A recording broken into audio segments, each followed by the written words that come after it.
여러분은 왜 사십니까? 인간은 왜 살까요? 내가 왜 살고 있는지, 또 무엇 때문에 존재하고 있는지 혹시 질문을 던져본 적 있으십니까? 이건 어느 대학 철학과의 시험 문제가 아닙니다. 또 사춘기 시절의 호기심찬 질문도 아닙니다. 뭐 할 일 없으니 그런 질문이나 한다면서 쓸데없는 소리 집어치우라고 하실지도 모르겠습니다. 여러분, 현대인들은 그런 생각할 틈이 없이 참 바쁩니다. 가정을 꾸려야 되고 자식을 기르고 치열한 생존 경쟁에서 돈을 벌기 위해 애쓰고, 그래서 이런 질문은 한가한 사람들이나 하는 그런 고민으로 치부하려고 하기도 합니다. 그런데 왜 사는가? 이 질문은 인간이 할 수 있는 가장 기본적인 질문이면서 가장 심오한 질문입니다.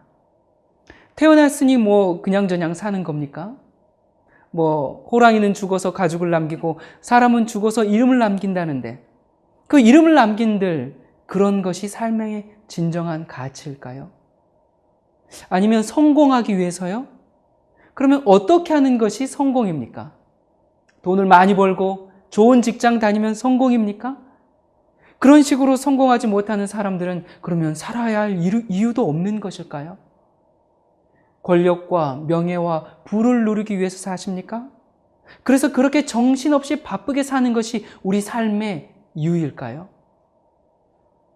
사람들이 이 질문에 뭐라고 답하는지 한번 찾아보았습니다. 살기 위해서 삽니다. 살기 위해서 산다.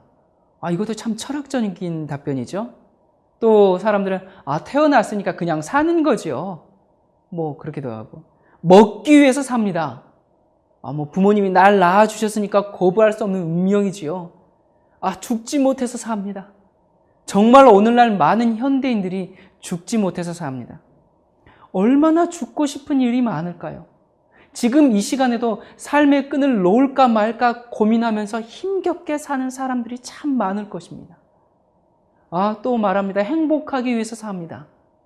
여러분, 행복이 무엇입니까? 더 많이 갖고 더 많이 누리고 사는 게 행복인가요? 저는 목적을 이루기 위해서 삽니다. 어떤 목적이요? 좋은 대학 가기 위해서 열심히 공부하는 것? 그 다음은요? 끊임없이 새로운 목적을 설정하고 그렇게 달려가는 것이 우리가 왜 사는가에 대한 이유가 될까요? 또 말합니다. 왜 사는가라는 질문을 왜 합니까? 그냥 현실에 만족하면서 사십시오. 현자들은 뭐라고 얘기했을까요? 공술의 공수고 시 인생. 빈손으로 왔다가 빈손으로 가는 것이 인생이라. 생정하철에 사양하처거. 삶은 대체 어디서 왔는가? 죽으면 어디로 가는가? 생야 일편 부운기, 사야 일편 부운멸. 삶이란 한 조각 구름이 일어나며 죽음이란 한 조각 구름이 사라짐이라. 부운 자체 본무실, 생사거래 역여연. 뜬 구름 자체가 본래 아무것도 없듯이 삶과 죽음의 오고감 또한 그러하다. 여러분, 사람이 세상에 태어났다가 허무하게 죽는다는 것이 오늘날 사람들의 결론입니다. 인생을 한 조각 뜬 구름에 비유하였습니다. 그야말로 인생 무상이요 한여름밤의 꿈과 같은 일장춘몽인가요? 참 허무하죠. 이 왜 사는가라는 이 질문에 좀 더 분명한 대답을 줄 수 있는 사람은 없을까요? 그래서 제가 유튜브에서 왜 사는가라고 한번 검색을 해보았습니다. 그랬더니 TV에도 출연한 어느 스님이 이 주제에 대해서 이야기를 했고 조회수가 25만 건이 넘었습니다. 한 아주머니의 질문으로 시작합니다. 그 아주머니가 제가 이 세상에 태어나서 좋아하는 거 하고 좋아하는 거 먹고 또 참고 그렇게 사는데, 그러다가 결국은 죽는데 죽을 때까지 왜 살아야 하는지 그 이유를 모르겠습니다. 왜 이리 바쁘게 살아야 할까요? 그러더니 이렇게 답변합니다. 이 세상에 사는 사람이 이유가 있어서 사는 게 아닙니다. 사는 건 밥 먹으니까 사는 겁니다. 때가 되면 죽는 거고 그냥 사는 겁니다. 이유가 없습니다. 사는데 무슨 이유가 있습니까? 돌멩이는 그대로 있고 풀은 나는 거고 사람은 그냥 사는 거죠. 별거 아닌 인생에 의미를 엄청나게 주니까 머리가 아픈 겁니다. 의미를 너무 부여하면 괴롭게 삽니다. 사는 건 그저 밥 먹고 물 마시고 숨 쉬고 그냥 사는 겁니다. 인생은 길가에 자라는 작은 풀입니다. 더 이상 의미를 부여할 필요가 없습니다. 재미있는 일은 즐기면 되고 가만히 자는 것보다, 가만히 앉아있는 것보다 일하는 게 재밌습니다. 사는 게 별거 아닙니다. 사는 게 그냥 사는 겁니다. 여러분은 이 대답에 만족하십니까? 그러면서 어떻게 살아야 한다는 것을 좀 더 얘기합니다. 착하게 살아야 하고, 더불어 살아야 하고, 열심히 살아야 하고. 여러분, 어떻게 살아야 한다는 것은 누구나 할 수 있는 얘기입니다. 그야말로 이 왜 사는가에 대한 대답을 명쾌하게 할 수 있는 사람이 얼마나 될까요? 사람들은 왜 사는가? 이 질문에 아직도 명확한 해답을 얻지 못하고 있습니다. 요즘 우리가 사는 이 시대, 21세기 과학 문명이 최첨단을 달리는 이 시대, 굉장히 편리해졌습니다. 그런데 편리는 해졌는데 평안치는 않습니다. 우리가 사는 이 시대는 물질 문명의 혜택으로 없는 것이 없는 세상에 살고 있습니다. 그런데 행복하지는 않아요. 마음은 여전히 답답합니다. 지금 우리가 사는 집들이 얼마나 편리하게 꾸며져 있습니까? 수도꼭지만 돌리면 물이 철철 나오고 좋은 건물과 자동차들. 그런데 행복한 가정은 많지 않습니다. 이런 상담 편지를 받아보았습니다. 사람이 왜 살까요? 매일매일 똑같은 나날의 연속이고 틀에 맞춰져서 살아가야만 하는 이런 삶, 이런 삶의 실증이 납니다. 어차피 죽을 텐데 지금 하는 일이 무슨 의미가 있는 것일까요? 이렇게 사는 게 맞는 건지, 지금 잘하고 있는 건지 여기저기 찾아보았지만 결국 삶의 의미 같은 건 알 수 없다고 합니다. 또한 삶의 의미를 생각한다는 건 오만이라고 합니다. 자신이 뭐 대단한 존재라고 생각하기에 그래서 삶의 의미 어쩌고 한다는 것이죠. 문득문득 왜 사는가 하는 생각이 들 때가 있지만 삶의 의미 같은 건 없다. 이 세상이 제게 준 결론입니다. 그렇다면 살아야 할 의미도 없고 의미 없는 시간을 낭비하느니 죽음으로써 한 줌의 의미를 남겨볼까 합니다. 여러분, 왜 사는가에 대한 이유도 없고 의미도 없다면 결국 이런 결론에 이를 수밖에 없게 됩니다. 이 사람을 어떻게 도와줄 수 있을까요? 또 다른 상담 편지입니다. 왜 사는지 모르겠습니다. 제 존재의 의미는 무엇인지요? 저는 직장 생활을 하고 있는 24살의 여성입니다. 제가 가지고 있는 고민은 누구나 가지고 있다고 생각합니다. 한마디로 왜 사는지 모르겠습니다. 저는 그냥 부모님에 태어난 우연의 산물일 뿐이라는 생각입니다. 왜 태어났는지 이유도 분명치 않고 그렇기 때문에 살아가는 존재에 대한 의미도 분명치 않습니다. 이러한 고민 속에 빠져 있다 보니 점점 바깥 출입이 줄어들고 친구들도 만나지 않습니다. 왜 사는지 모르겠습니다. 제가 존재해야 하는 의미는 무엇입니까? 여러분, 우리가 사는 시대는 위기입니다. 여러분, 암에 걸렸습니까? 그게 위기가 아닙니다. 사업이 망했습니까? 그게 위기가 아닙니다. 무엇을 먹을까? 무엇을 입을까? 결혼을 어떻게 할까? 그것이 문제가 아니라 이것은 인간이 겪을 수 있는 최대의 위기입니다. 내가 존재해야 하는 이유, 이 문제에 대한 대답이 없으면 평생 위기입니다. 아무리 잘 살고 아무리 배우고 아무리 높아져도 여기에 대한 대답이 분명치 않으면 그의 삶은 끊임없는 방황입니다. 암 말기여서 내일 죽는다 할지라도 이 문제가 해결되지 않으면 그의 죽음까지도 방황입니다. 끝없는 방황입니다. 우리가 왜 사는가? 내가 왜 존재하는가? 여러분, 밥 먹으려고 사십니까? 태어났으니까 뭐 그냥 한번 살아보는 것입니까? 여러분, 이것은 인간이 할 수 있는 가장 깊은 문제입니다. 여기에 대한 대답은 교과서에도 없습니다. 어느 대학의 과정에도 없습니다. 수십 년 동안 산속에 들어가서 돌을 닦아도 또 유학을 100번 가도 여기에 대한 대답이 없습니다. 오직 이 대답은 하나님께서만 주실 수 있습니다. 사람이 왜 사는가? 내가 왜 존재하는가? 사는 이유는 모르면서 어떤 위기가 오면 그저 죽을까 봐 무서워하는 거, 그게 위기입니다. 여러분, 이 문제가 해결되면 죽고 사는 것은 문제가 아닙니다. 죽고 사는 것이 문제가 아니라 왜 죽어야 하는지, 왜 살아야 하는지 그걸 모르는 것이 위기입니다. 왜 살아야 하는지 이유만 분명하다면 삶이 아무리 고생스러워도 넉넉히 살 수 있습니다. 죽어야 하는 이유만 안다면 죽음은 두렵지 않은 것입니다. 자, 그런데 이 굉장히 철학적인 질문이죠. 이 질문에 선뜻 대답할 수 있는 분이 계십니까? 우리가 사는 이유가 무엇인가?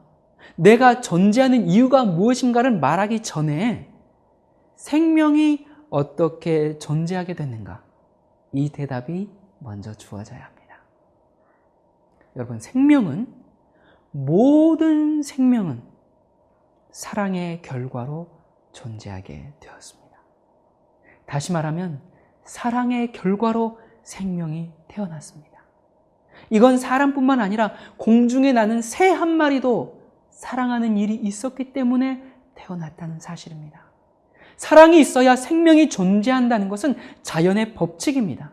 사랑에 반응할 때 생명이 태어나는데 사랑은 혼자 반응을 못합니다.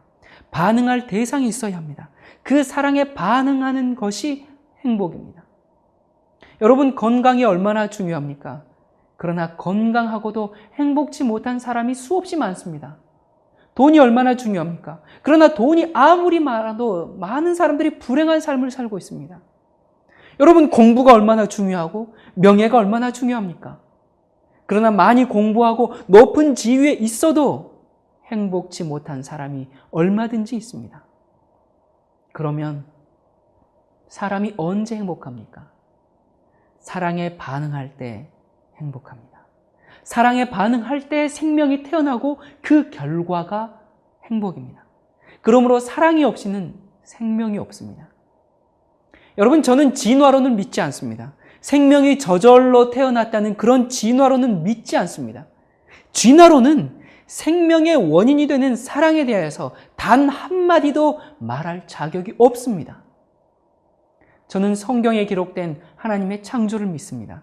왜냐하면 성경은 그 생명이 존재하는 사랑에 대하여 가장 분명히 말하고 있기 때문입니다. 성경 요한일서 4장 7절에 보면 사랑하는 자들아 우리가 서로 사랑하자. 사랑은 하나님께 속한 것이니 사랑하는 자마다 하나님께로 나서 하나님을 알고 사랑하지 아니하는 자는 하나님을 알지 못하나니 이는 하나님은 사랑이십니다. 여러분, 하나님이 뭐라고요? 하나님이 사랑이시라는 것입니다. 하나님이 사랑이시기 때문에 하나님은 뭐 하실 수 있습니까? 생명을 창조하실 수 있는 것입니다. 사랑이 없으면, 사랑이 아니면 생명을 창조할 수가 없습니다. 여러분, 산다는 것은 사랑한다는 것입니다. 사랑하며 사는 것을 사람이라고 합니다. 사랑하지 않으면 사람이 아닙니다. 사랑하지 않는 사람은 죽음이 옵니다. 불행입니다. 그래서 고린도전서 13장에 사랑이 없으면 내가 아무것도 아니요. I'm nothing. 아무것도 아니라고 말했습니다. 사랑이 없으면 세상은 끝입니다. 세상은 더 이상 존재하지 않습니다. 세상은 사랑 때문에 존재합니다. 여러분, 그렇습니까? 네, 그렇습니다. 사랑이 있기 때문에 세상이 있는 것입니다. 사랑이 세상을 움직이고 유지시키는 그 원인이고 그 결과로 생명이 주어진다는 사실입니다. 이러한 하나님의 사랑이 인간들에게 어떻게 표현됐고 그 사랑에 반응한 결과는 무엇일까요? 여러분, 혹시 연애해 본 적 있으십니까? 사랑하는 사람에게 꽃을 선물해 본 적 있으십니까? 여러분, 하나님께서 천연계를 통해서, 이 세상의 자연계를 통해서 인간들에게 사랑을 고백하십니다. 사랑한다고 장미꽃, 백송이, 천송이뿐만 아니라 우리가 알 수도 셀 수도 없는 수만 송이의 꽃들을 보내주십니다. 튤립, 장미, 백화, 코스모스, 거기다가 향수까지 칙칙칙칙 뿌려서 계절마다 다른 모양으로 우리에게 바치십니다. 여러분, 바닷가에 서서 저녁 노을을 보신 적 있으십니까? 황혼이 질 때 붉게 물든 노을이 마치 하나님께서 처녀가 얼굴을 붉히면서 너를 사랑해라고 고백하는 것처럼 하나님께서 그렇게 얼굴을 붉히시면서 고백하는 모습을 보신 적 있으십니까? 살랑거리는 봄바람이 내 귓볼을 스치고 간지리면서 애정 표현을 하십니다. 하나님은 로맨티스트입니다. 그런데도 인간들이 몰라줍니다. 그래서 하나님이 편지를 쓰기 시작했습니다. 연애 편지의 원조가 성경입니다. 여러분, 성경의 내용이 뭡니까? 당신을 사랑합니다. 창세기부터 요한계시록까지 사랑을 빼면 아무것도 남지 않습니다. 그렇게 편지를 보내셨는데 그래도 인간들이 몰라줍니다. 그래서 그 편지가, 그 사랑의 고백이, 그 말씀이, 그 하나님이 너무너무 인간이 그리워서 마침내 말씀이, 그 편지가 인간이 되셨습니다. 그것이 바로 요한복음 1장 14절에 말씀이 육신이 되어 우리 가운데 거하시매. 말씀만 가지고는 안 되거든요. 그래서 말씀이 사랑할 수 있는 인간이 되셨습니다. 인간과 사랑을 나눌 수 있는 육신이 되신 것입니다. 이것이 하나님이 이 땅에 오신 이유입니다. 여러분, 온전한 사랑은 같아져야 이루어질 수 있습니다. 다람쥐는 다람쥐하고 사랑하고, 참새는 참새하고, 지렁이는 지렁이하고. 여러분, 아무리 못생기고 아무리 못나도 같은 존재끼리 사랑합니다. 코끼리하고 개미하고 결혼하는 거 보셨습니까? 아니, 같은 새 중에서도 까치하고 참새하고 결혼하는 거 보셨습니까? 여러분이 반려동물들을 키우시죠. 아무리 사랑한다고 해도 고양이, 강아지와 결혼할 수 없습니다. 같은 존재끼리 사랑하는 것입니다. 사랑은 존재가 같아야지만 또 만나야 이루어질 수 있습니다.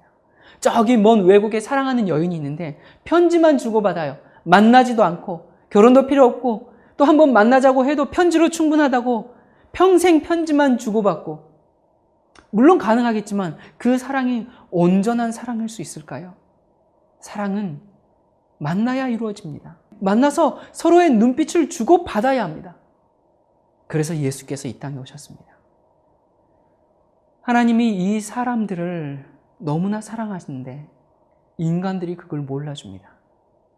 그래서 인간이 되셨습니다. 별 볼 일 없는 그 인간들 사랑하자고 하나님이 인간이 되셨습니다. 히브리서 2장 11절에 보면 거룩하게 하시는 자와 거룩하게 함을 입은 자들이 다 하나에서 난지라. 그러므로 형제라 부르시기를 부끄러워 아니하시고.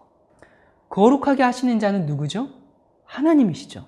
그러면 거룩하게 함을 입은 자는 누굽니까? 우리입니다. 그런데 하나님과 우리가 뭐라고요? 형제라고요. 세상에 이럴 수가 있습니까? 세상 어디에 하나님을 형제로 삼고 있는 종교가 어디 있습니까? 하나님과 나는 피를 나눈 형제란 말입니다. 마합소사, 하나님이 인간이 되셨다는 이 사랑은 100번, 1000번을 얘기해도 다 이해할 수가 없습니다. 어떻게 하나님이 인간이 되실 수 있었을까요? 그리고는 나와 형제가 되자고요? 절대 복종을 강요하고 숭배받는 절대자가 아니라 나와 사랑을 나눌 수 있는 가족이 되자고요? 그게 하나님이라고요? 그냥 지구를 없는 셈 치고 새로 하나 만들면 될 텐데 지구에 있는 그 인간들을 구원하기 위해서 하나님이 인간이 되셨다고요? 네, 그게 하나님입니다. 예수님이 이 땅에 아기로 태어나셨습니다. 엄마 뱃속에 있다가 응애하고 태어났어요. 누가요? 하나님이. 아무것도 모르고 그저 배고프면 울고 똥 싸면 기저귀 갈아줘야 하는 그런 아기로 태어났다는 말입니다. 응애하면서 나는 하나님이다, 내게 머리를 숙여라, 그렇게 태어난 게 아닙니다. 예수님이 자라나시면서 엄마, 이 꽃이 참 이쁜데 이게 무슨 꽃이에요? 그건 백합화란다. 엄마, 저기 아주 날개가 큰 멋진 새가 무슨 새죠? 저 새는 새들의 왕인 독수리란다. 여러분, 대화를 나누고 있는 그 엄마와 어린 예수의 모습을 한번 상상해 보십시오. 새들을 만드시고 꽃들을 만드시고 지구를 만드시고 우주를 창조하신 그 하나님께서 인간에게 그 이름을 하나하나 배우시는 모습을 상상해 보시기 바랍니다. 예수님의 이 땅의 마지막 모습이 어떠했는지 아십니까? 이 잔을 내게서 지나가게 하옵소서. 아니, 창피하게 왜 이러시죠? 돌아가실 때 엘리 라마 사박다니, 나의 하나님 어찌하여 나를 버리셨나이까? 완전한 절망입니다. 절규하신 분이에요. 아니, 왜 멋지게 죽지 못하시고 순교자들은 어떻게 죽었습니까? 오 하나님, 나의 영혼을 받아주십시오. 그렇게 죽어가는데 예수님은 왜 절규하면서 죽으셨을까요? 그분은 십자가에서 죽어버리신 분입니다. 무덤 너머 저편을 보지 못했습니다. 부활의 소망을 갖지 못했습니다. 죄로 인해서 하나님과 완전한 분리를 경험하신 겁니다. 하나님으로서의 존재를 영원히 포기해버리신 것입니다. 나의 존재가 영원히 없어지더라도 저 인간들을 영원히 살릴 수 있다면, 그러면서 하나님으로서 포기해버리시고 하나님으로서의 생명을 그쳐버리시고 인간을 위해 죽어버리신 것입니다. 여러분, 하나님은 사랑에 눈이 멀어버렸습니다. 우리를 향한 사랑은 상상을 초월합니다. 어떤 과학도 그것을 설명할 수가 없습니다. 어떤 인간의 지혜도 그 사랑의 깊이를 잴 수가 없습니다. 그래서 사도 요한은 인류에 대한 하나님의 사랑의 그 높이와 깊이와 넓이를 보았을 때 찬탄과 존경의 마음이 충만하여 뭐라고 표현할 수가 없어서 이렇게 부르짖었습니다. 보라, 아버지께서 어떠한 사랑을 우리에게 주사 하나님의 자녀라 일컬음을 얻게 하셨는고. 여러분, 성경에서 제일 유명한 구절이 어떤 구절인지 혹시 아십니까? 교회 안 다니는 사람도 알고 있는 그 성경 구절, 노래로도 불려지는 그 성경 구절, 그게 뭡니까? 하나님이 세상을 이처럼 사랑하사 독생자를 주셨으니 이는 저를 믿는 자마다 멸망치 않고 영생을 얻게 하려 하심이니라. 여러분, 이 내용이 무엇입니까? 사랑입니다. 그냥 사랑이 아닙니다. 내가 너를 위해서 죽겠다는 사랑 고백입니다. 당신을 위해서 내 목숨을 바치겠다는 것입니다. 이는 저를 믿는 자마다 멸망치 않고 영생을 얻게 하려 하심이니라. 여러분, 여기 보면 사랑과 무엇이 연결되어 있죠? 사랑과 생명이 연결되어 있습니다. 복음이 무엇입니까? 하나님이 인간을 죽도록 사랑하신다는 얘기입니다. 정말 죽으셨다는 얘기입니다. 왜요? 우리를 영원히 살리기 위해서, 영원한 생명을 주시기 위해서 죽음보다 더 강한 사랑을 우리에게 베푸셨다는 얘기입니다. 이 사랑에 반응하면 영생이 발생합니다. 요한복음 3장 16절은 영원한 사랑의 과학입니다. 여러분, 그런데 사랑은 언제나 개인적이지 않습니까? 사랑합니다라고 고백할 때 사람들을 모아놓고 합니까? 물론 대중적으로 이렇게 얘기할 수도 있죠. 그러나 사랑하는 어떤 개인에게 고백할 때 항상 사람들을 모아놓고 합니까? 그건 아니죠. 그래서 요한복음 3장 16절은 깊은 밤 감람산 숲속에서 니고데모와 단 둘이 있을 때 그의 귓가에 속삭이신 것입니다. 내가 당신을 너무 사랑해서 당신 대신 죽겠습니다. 여러분, 이게 뭡니까? 그날 밤에 예수님께서 사랑 고백하신 것입니다. 여러분, 어떤 대가가 주어지지 않더라도 무조건적인 끊임없는 사랑을 주시는 분이 바로 어머니입니다. 성경은 보이지 않는 그 하나님을 이 보이는 만물을 통해서 더듬어 깨달을 수 있게 창조하셨다고 기록하고 있습니다. 그중 자식을 위해 희생하는 이 염랑거미, 그 염랑거미 어미의 모습은 우리에게 깊은 감동을 줍니다. 염랑거미는 나뭇잎을 말아서 작은 주머니를 만들고 그 속에 들어가 알을 낳습니다. 새끼들을 온갖 위험으로부터 보호하기 위해서 밀폐된 공간 안에 만들었지만 그들을 먹일 방법이 없습니다. 그래서 어미는 자신의 몸을 자식들에게 먹입니다. 새끼들은 우르르 몰려들어서 어머니의 몸을 갉아먹기 시작합니다. 어머니의 깊은 사랑을 아는지 모르는지 새끼들은 어미의 사랑을 파먹으면서 성장합니다. 여러분, 예수님도 십자가에서 그분의 몸을 우리를 위해서 다 내놓으셨습니다. 받아 먹으라. 이것이 내 몸이다. 이것이 내 살이다. 말만 하신 것이 아닙니다. 빌립보서 2장 6절부터 보면 그는 근본 하나님의 본체시나 하나님과 동등됨을 취할 것으로 여기지 아니하시고 오히려 자기를 비워 종의 형체를 가져 사람들과 같이 되었고 사람의 모양으로 나타나셨음에 자기를 낮추시고 죽기까지 복종하셨으니 곧 십자가에 죽으심이라. 여러분, 이렇게 사랑하셨습니다. 종도 보통 종이 아니라 더 이상 내려갈 곳 없는 찢겨 죽는 종이 되셔서 사랑하셨습니다. 여러분, 사형수로 사형 집행만을 기다리고 있는 그 사람에게 누군가 그를 너무나 사랑해서 그 대신 죽고 그에게 자유를 주었다면 감동되지 않을 사람이 있습니까? 우리 한 사람 한 사람을 그렇게 사랑하셨습니다. 죽음보다 강한 사랑. 그 사랑을 주신 하나님이 그분이 지으신 인간이 범죄함으로 죽게 되었을 때 그 인간을 구원하시기 위하여 이 땅에 오셔서 죽어버리셨습니다. 하나님이 세상을 이처럼 사랑하사. 이 말씀의 의미를 깨닫지 못하면 우리 삶의 의미가 없습니다. 사람은 사랑 때문에 살기 때문에 사랑이 없으면 못 삽니다. 불행이 다른 것이 아니고 사랑을 받지 못하는 것이 불행입니다. 병든 것이 불행이 아니고 가난한 것이 불행이 아니고 사랑이 없는 것이 불행입니다. 그런데 여러분 어떻습니까? 이 사랑을 세상은 그냥 주지를 않습니다. 사랑을 받을 수 있는 자격과 조건을 갖춰야 합니다. 사랑도 거래가 되어버렸어요. 주고받는 게 되어버렸습니다. 그런데 생명을 탄생시킨 그 사랑은 정반대입니다. 여러분, 잘 사는 자녀가 있고 못 사는 자녀가 있으면 부모님의 마음이 어디로 더 기울어집니까?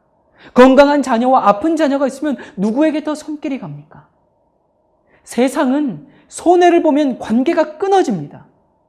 그러나 생명을 탄생시킨 이 사랑은 더 큰 관심과 애정이 그쪽으로 가지 않습니까? 여러분, 예수님이 이 땅에 사실 때 누구를 찾아다니셨는지 아십니까? 누구에게 더 관심이 있던가요? 창녀, 가난한 사람들, 소경, 절름발이, 문둥병자, 버려진 인간들을 찾아다니시면서 사랑을 나누셨습니다. 내가 얼마나 사랑받을 만한 가치가 있는지 묻지 않으시고 나라는 존재 그 자체를 사랑하셨습니다. 혹 세상으로부터 사랑받지 못해서 상처받았을까 봐 나는 외톨이야. 내 삶의 의미는 없어. 그렇게 삶을 포기한 사람들이 있을까 봐 일부러 그런 사람들만 찾아다니시면서 그들과 친구가 되시고 아낌없이 사랑을 베푸시고 함께 먹고 함께 지냈습니다. 그래서 예수님은 자기가 경건하다고 생각하는 사람들로부터 죄인들과 함께 어울려 다닌다. 불황자들과 함께 지낸다. 그렇게 비난을 받으셨습니다. 여러분, 그런데 예수님이 이 지구에 왜 오셨습니까? 온 우주에서 이 지구만이 죄로 더럽혀져 있습니다. 여러분, 우주가 얼마나 광활한지 아십니까? 현재까지 인간이 발견한 이 가장 큰 별이 바로 BY 캐니스 메이저스라는 이 별인데요. 얼마나 큰지 한번 잠깐 영상을 통해 보실까요?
여러분, 이 별은 지구에서 5,000광년 떨어졌는데요. 자, 5,000광년 하니까 별로 감이 좀 잡히시지 않으시죠? 1광년의 거리가 얼마죠? 1광년은 1년 동안 빛이 날아가는 거리입니다. 빛의 속도는 1초에 30만 킬로를 갑니다. 그러니까 똑딱할 때 지구 7바퀴 반을 속도입니다. 똑딱할 때 지구에서 달까지 가는 거리가 바로 빛의 속도인데 그렇게 1년을 가는 게 1광년입니다. 그런 속도로 태양까지는 약 8분 12초가 걸린다고 합니다. 그런데 지구에서 5,000광년 떨어졌다는 것은 우리의 상상으로는 짐작도 할 수 없는 거리입니다. 이 별 한 바퀴를 돌려면 시속 900km 비행기로 약 1,100년 동안 날아야 한 바퀴를 돈다고 합니다. 이 별에 비하면 지구는 거기에 전보다도 작은 곳입니다. 우리가 아무리 크게 상상할지라도 우주는 그것보다도 훨씬 더 큽니다. 그런데 이건 단순히 별 하나의 크기고요. 우리가 살고 있는 이 은하계의 지름이 10만 광년입니다. 이 은하계 속에 수천억 개의 태양계가 있습니다. 지구에서 가장 가까운 안드로메다 은하까지는 250만 광년을 가야 합니다. 수천억 개의 태양계를 담고 있는 은하계가 또 수천억 개가 있고 수천억 개의 은하계를 담고 있는 은하군이 또 수천억 개가 있고 수천억 개의 은하군을 담고 있는 은하단이 있고 수천억 개의 은하단을 담은 우주가 있습니다. 여러분, 그런데 이 별들이 그냥 허공에 떠 있는 것이 아닙니다. 상상하지 못할 속도로 돌고 있습니다. 지구만 해도 어떻습니까? 지금 우리가 이 속도감을 전혀 못 느껴서 그렇지 지구는 시속 1670km로 빙글빙글 돌고 있습니다. 그렇게 자전하고 있습니다. 1670km로 자전하면서 또 시속 10만 8,000km로 공전하고 있습니다. 빙글빙글빙글 돌면서 또 공전을 하고 있는 것입니다. 지구만 이렇게 도는 것이 아니라 우주에 있는 모든 별들이 교통사고 한 번 나지 않고 달리고 있습니다. 각각의 별들이 돌면서 그 별들을 담고 있는 수천억 개의 태양계가 또 돕니다. 마찬가지로 수천억 개의 태양계를 담고 있는 은하계가 또 돕니다. 그런데 이 우주가 어떤 한 중심을 가운데 두고 돕니다. 그 중심이 어딜까요? 과학자들은 그저 그냥 미지의 중심이라고 그렇게 얘기합니다. 여러분, 그곳은 하나님의 보좌일 것입니다. 인간의 상상력보다 유일하게 큰 것은 아마 우주일 것입니다. 그런데 이 캄캄한 지구에 정말 전보다도 적은 표현할 수 없는 그런 먼지보다도 작은 이 지구에 하나님께서 친히 오셨습니다. 이 광활한 우주의 지구 말고도 인간이 사는 별들이 수없이 존재할 텐데 그냥 훅 불어버리고 새로 창조하면 될 텐데 그냥 손가락으로 꾹 눌러버리고 그냥 새로 만드시면 될 텐데 이 지구에 사는 인간들을 버릴 수 없어서 이 인간들을 사랑해서 이 소망 없는 인류에게 다가오셨습니다. 우리는 하나님의 사랑을 받을 가치와 자격이 없지만 이 버려진 인간들을 사랑하신 그 사랑 때문에 우리가 하나님의 아들이 되는 것입니다. 하나님은 우리를 대하실 때 다른 사람은 없고 나만 있는 것처럼 그렇게 나를 대하십니다. 만약에 예수님께서 십자가의 죽으심으로 단 한 사람밖에 구원하지 못한다 할지라도 예수님은 그것을 선택하셨을 것입니다. 그것이 부모의 사랑입니다. 자식을 낳은 책임을 사랑으로 지신 것입니다. 인간을 찾아 이 땅에 오신 하나님. 우리는 그 하나님의 사랑을 받는 대상입니다. 인간은 이 사랑을 깨달을 때만 비로소 자기 존재의 의미와 가치를 깨닫게 되는 것입니다. 삶의 목적을 알게 되는 것입니다. 이 사랑을 알 때 인간은 비로소 사람이 되는 것입니다. 그때서야 사람답게 사는 것입니다. 그저 우연히 태어났으니까 그냥 사는 겁니다. 여러분, 이게 사는 겁니까? 인간을 동물이나 풀이나 길가에 떨어진 돌멩이로 취급하다 보니까 생명의 가치를 가볍게 여기고 온갖 범죄가 일어나는 것입니다. 내가 왜 존재하는지, 내가 왜 살아야 하는지 아무 답변도 없는 끝없는 방황입니다. 우리는 하나님의 사랑을 받는 대상으로 존재합니다.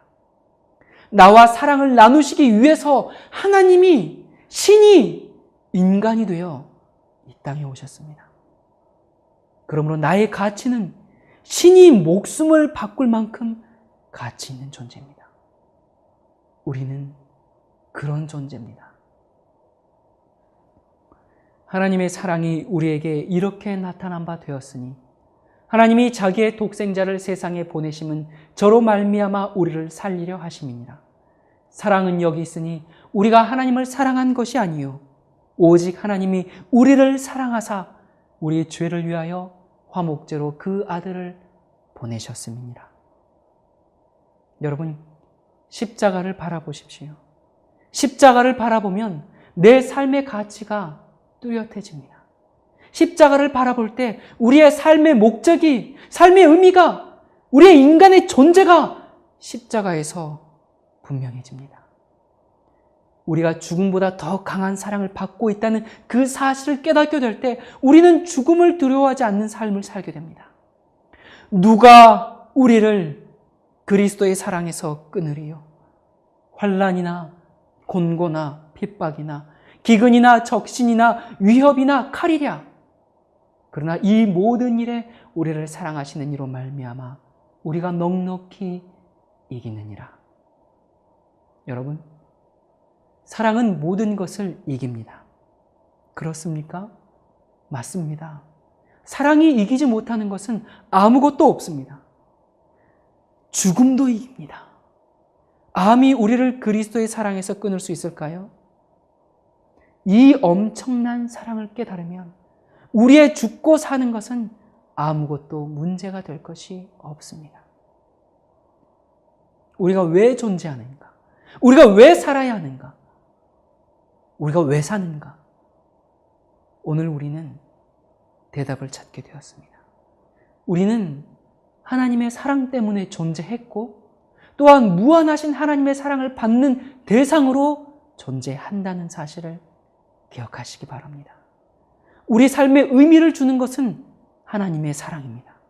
우리의 영원한 생명을 위하여 죽음보다 강한 사랑이 십자가에서 베풀어졌음을 기억하시기 바랍니다. 사랑하는 여러분, 나를 살리기 위해서 하나님이 십자가에서 죽으셨습니다. 십자가의 고통 때문에 죽으신 것이 아니라 십자가 아래서 자기가 낳은 그 자기 자식들이, 미쳐버린 자기 자식들이 희죽거리면서 뭘 하고 있는지도 모르는 그 자식들 때문에 심장이 터져 죽으셨습니다.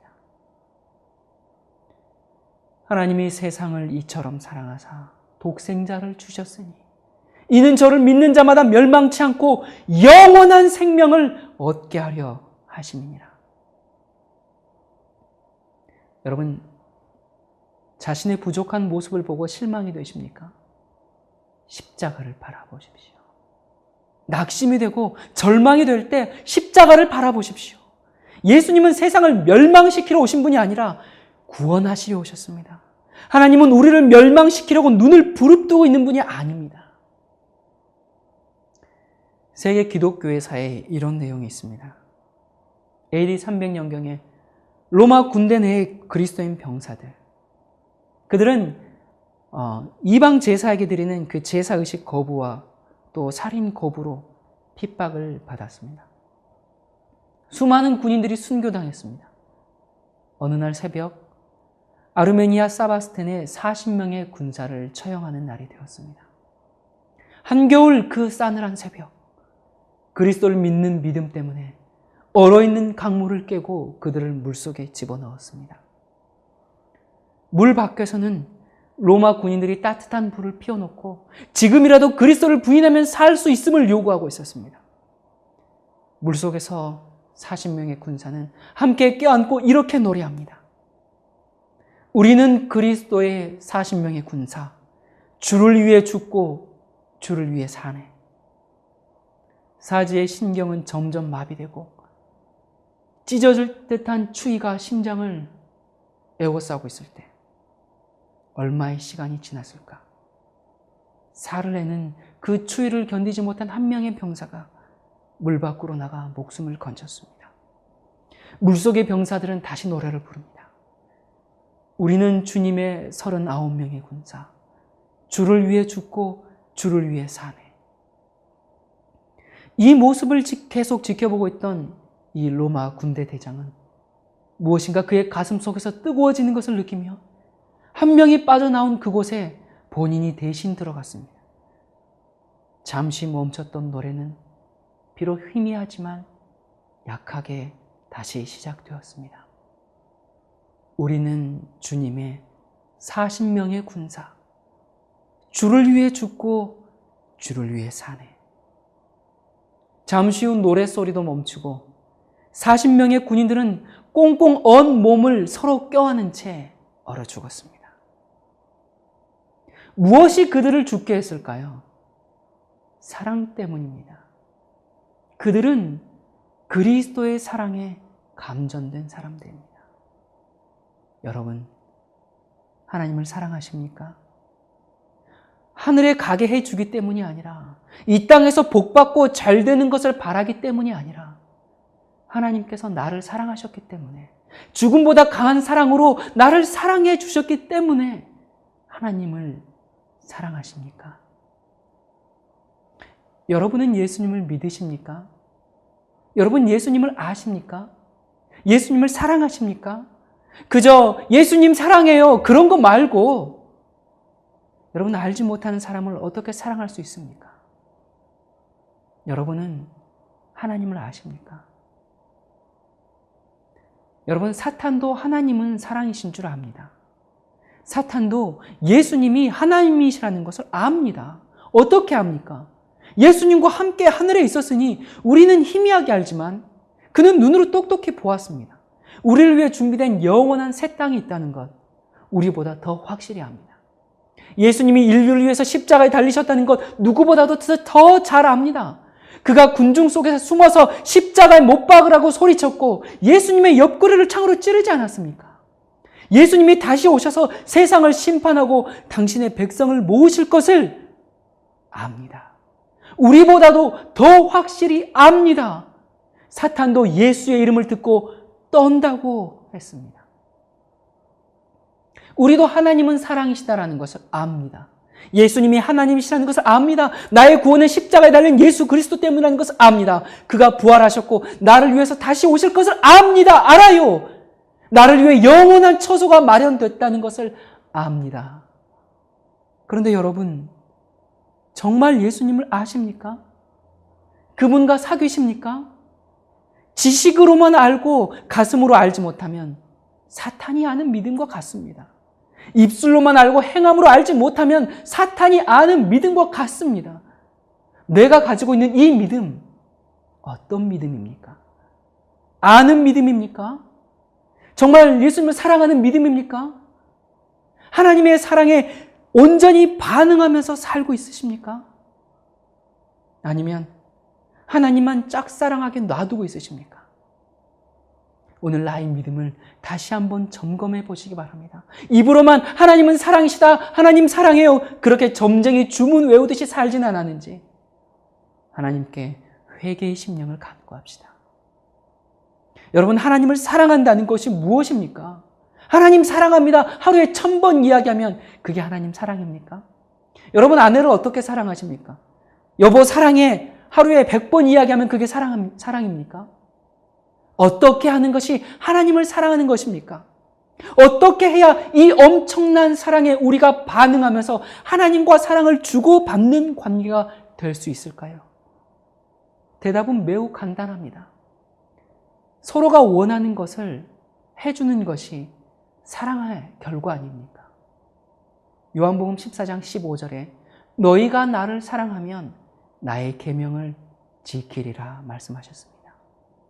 14장 21절에 나의 계명을 가지고 지키는 자라야 나를 사랑하는 자니 나를 사랑하는 자는 내 아버지께 사랑을 받을 것이요 나도 그를 사랑하여 그에게 나를 나타내리라 말씀하셨습니다. 여러분, 하나님의 계명을 지키며 사는 것이 어렵다고 말하지 마십시오. 종교적인 의미에서 그냥 선하게 살아야지 그렇게 애쓰는 건 하나님 안 믿는 사람도 그렇게 합니다. 하나님을 사랑해서 그 하나님을 위해서 내가 무엇이든 하고 싶은 그런 욕구로 하나님의 계명을 지키는 것은 결코 어렵지 않습니다. 여러분, 아내를 사랑하는 것이 어렵게 느껴진다면 그것은 심각한 부부의 위기죠. 마찬가지로 계명을 지키면서 사는 것이 어렵게 느껴지거든 여러분의 매우 심각한 신앙 상태에 있다는 것을 깨달으시기 바랍니다. 그런 믿음을 가지고는 구원이 없습니다. 예수님은 항상 자신의 뜻을 포기하고 아버지 하나님의 뜻대로 사셨습니다. 여러분, 어떻게 그것이 가능했을까요? 사랑 앞에는 불가능이 없습니다. 주님이 하셨기 때문에 우리도 할 수 있습니다. 여러분, 독수리가 염소에게 나를 따라오라 그러면 말이 안 되죠. 염소가 따라가다가 어떻게 납니까? 예수님이 만약에 나를 따르라, 죄를 짓지 말고 하나님의 뜻대로 살아라, 그렇게 하는 것이 그와 같은 불가능을 요구하는 것이었습니까? 아닙니다. 그래서 예수님이 하나님으로서 요구하신 것이 아니라 성육신하신 것입니다. 인간이 되신 것입니다. 우리 입장에서 사신 것입니다. 우리가 당하는 고난과 시험과 우리 그 본성의 유혹을 다 당하시면서 그렇게 사셨습니다. 그러면서 성령을 통하여 죄를 승리하셨습니다. 그래서 우리를 어떻게 도와줄지 아십니다. 그래서 하나님께서 우리에게 어떻게 살아야 한다고 요구하실 수 있는 것, 그렇게 말씀하실 수 있는 것입니다. 우리 하나님은 우리를 너무나 사랑하셔서 다시 오실 것입니다. 그 약속을 지키실 것입니다. 그러나 예수께서 하늘에 데려가는 사람은 믿는 사람들이 아닙니다. 하나님을 사랑하는 사람들을 데려갈 것입니다. 하나님의 사랑에 반응하는 삶을 사시기 바랍니다.